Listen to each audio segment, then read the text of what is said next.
தந்தை, மகன், தூய ஆவியானவர் நிறைவாக ஆசீர்வதிப்பாராக.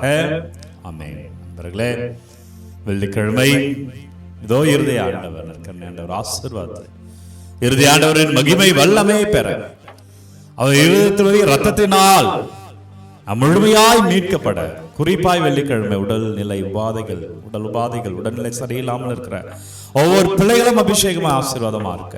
இதோ அப்பா, இதோ ஆண்டவர், இதோ இயேசு கிறிஸ்து, இதோ நற்கருணை ஆண்டவர். எனவே அவரை இருக பற்றி கொண்டு இந்த ஆராதனை பங்கேற்க அவங்களை அனைவரும் அன்போடு வரவேற்கிறேன். பிரியமான பிள்ளைகளை, இறைவார்த்தை தருகிறேன்.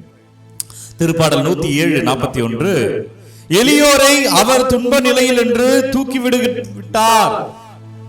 அன்பர்களே, யாரெல்லாம் இன்றைக்கு உடல் உபாதைகளோடு வெள்ளிக்கிழமை ஆண்டவரை தொடுவார், அவர் சுகம் தருவார், அவர் என்னை விடுவிப்பார், அவர் என்னை பாதுகாப்பார், அவர் பெயரில் வாழ்வேன்ற நம்பிக்கையோடு இந்த ஆராதனை பங்கேற்கிறீர்களோ, ஜபிக்கிறீர்களோ, நம் அனைவரையுமே இறைவார்த்தை தருகிறது. எளியோரை அவர் துன்ப நிலையில் நின்று தூக்கிவிட்டார். இஸ்ராயல் மக்களுடைய துன்ப நிலையில் தான் அவர்களை தூக்கிவிட்டார். இன்றைக்கு பார்த்து கொண்டிருக்க உங்களோட உடல் நோய்கள், உபாதைகள், நம்பிக்கையோடு அப்பா என்னை தொடுங்க, நம்பிக்கையோடு அப்பா என்னை மீட்டருங்க, நம்பிக்கையோடு அப்பா எனக்கு சுகத்தை கொடுங்க என்று யாரெல்லாம் வெள்ளிக்கிழமை இறுதி ஆண்டு ஆசீர்வாதத்துக்காக ஆடி இருக்கிறீர்களோ, ஆண்டவர் துன்பத்திலிருந்து நம்மை தூக்கி விடுகிறார். இன்றைக்கே அந்த ஆசீர்வாதத்தை வழங்குகிறார், இன்றைக்கே அந்த வல்லமையை வழங்குகிறார். எனவே அவர் தூக்கி விட்டார். தொடர்ந்து வாசிக்கிறேன். அவர்கள் குடும்பங்களை மந்தை போல் பெருக செய்தார். அவர்கள் குடும்பங்களை மந்தை போல் பெருக செய்தார். அப்படி என்றால் நம்ம குடும்பத்துடைய ஆசீர்வாதங்கள் பெருகும். இன்றைக்கு நிலையிருக்கிற நிலையிலிருந்து ஆண்டவர் அடுத்த நிலைக்கு உங்களை அழைத்து செல்வார். நம்பிக்கையோடு ஜெபிங்க. உங்கள் கவலைகள், கஷ்டங்களே அவர் மாற்றுவார். விசுவாசத்தோடு ஜெபிங்க.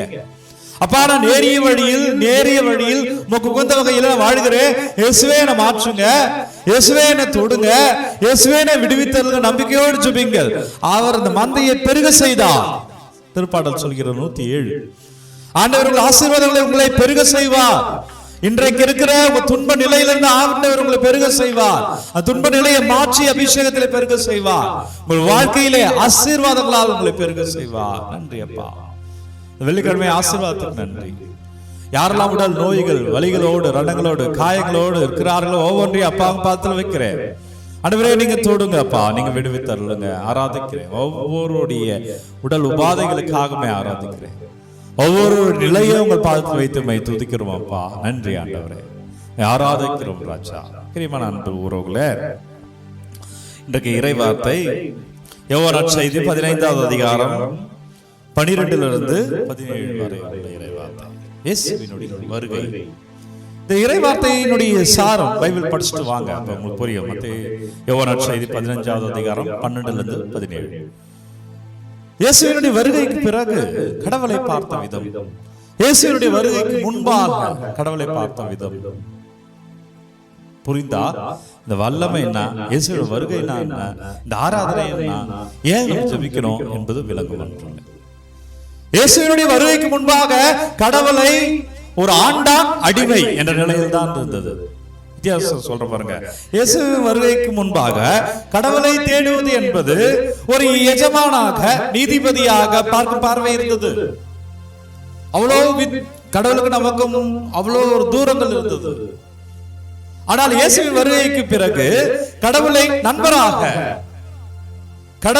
நண்பராக நம்மில் ஆர்வம் கொண்டவராக, தம்மில் ஆர்வம் கொண்டவராக பார்ப்பது. பயத்துக்காக இடம் குறைந்தது. இயேசுக்கு வருகை முன்னாடி ரொம்ப பயம் இருந்தது. இப்படி ஒரு எஜமான் மேல ஒரு தொழிலாளிக்கு ஒரு பயம் இருக்குமா அப்படி. ஆனால் இயேசுவின் வருகைக்கு பிறகு அவர் நம்மை பிள்ளைகள் என்றார், நண்பர்கள் என்றார். ஒரு நண்பரை பாவிப்பது போல கடவுளை அணுகுகிற நிலையை கொண்டு வந்தார். ஆண்டவர் அணுகுங்க, அவர்கிட்ட வந்துருங்க. இன்றைக்கு இந்த வெள்ளிக்கிழமையை அவர் தேடி வந்துருங்க. அடுத்தது சொல்ற பாருங்க வேறுபாடு. கடவுளை மகிழ்ச்சிப்படுத்த வேண்டும், இல்லையெனில் கடவுள் நம்மை தண்டிப்பார். அந்த நிலையில் தான் இருந்தது இயேசுவின் வருகைக்கு முன்பாக. இயேசுவின் வருகைக்கு பிறகு கட்டளைகளும் சட்டங்களும் வாழ்விற்கு அவசியமானவை, அன்பின் வெளிப்பாடுகள் என்ற கண்ணோக்கில் கடைபிடிக்கப்பட்டன. சட்டத்திட்டத்துக்காக மனுஷன் இல்ல, மனுஷனுக்காக சட்டத்திட்டம் சொன்னவர் இயேசு. சட்டத்திட்டத்துக்காக நீ வாழணும் என்று சொன்னார்கள் இயேசு வருகைக்கு முன்பாக யூதர்கள். இயேசு அதை மாற்றுகிறார். உனக்காக தான் இந்த உலகம். ஆனால் அந்த உலகத்திலே எல்லோரும் அழித்து நீ வாழக்கூடாது, எல்லோருடன் இணைந்து நீ வாழ. உனக்காக தான் வாழ்க்கை. இந்த நாள் உனக்காக அவர் கொடுத்திருக்கிறார். ஏனென்றால் உன்னையும் என்னையும் அவர் அப்படி நேசிக்கிறார். உனக்கு சுகத்தை தருகிறார், உன்னை ஆசீர்வதிக்கிறார். நன்றி அப்பா. இந்த காலை ஆராதனைக்கு நன்றி, கிருபைக்கு நன்றி. அந்த வழி நடத்துங்க அப்ப, ஆசீர்வதிங்க ராஜா. ஒவ்வொரு பிள்ளைகளும் தொடப்படுவார்களா?